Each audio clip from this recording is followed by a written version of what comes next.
La honestidad que caracteriza a los aragoneses es lo que Alimentos Nobles de Aragón ha querido transmitir en su campaña.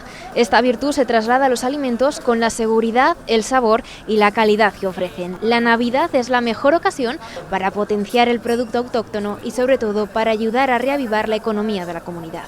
Que en todos los mercados podamos contar las bondades de nuestros alimentos y así informar a los consumidores para que conscientemente elijan al comprar alimentos de Aragón. Porcino, trufa negra, arroz, borraja y muchos productos más. El Gobierno de Aragón y el Ayuntamiento de Zaragoza colaboran juntos en la promoción de la gastronomía y en la ayuda de todos los agricultores, ganaderos y artesanos aragoneses. Los mejores productos los tenemos en Aragón, que el trabajo que está haciendo el Gobierno de Aragón para certificar la calidad de esos productos es una garantía más y que en nuestros mercados tienen los mejores productos y los mejores detallistas. La Navidad se convierte en la mejor ocasión para recordar que la comunidad dispone de todos estos productos y beneficiar a todos nuestros trabajadores y, cómo no, a los aragoneses.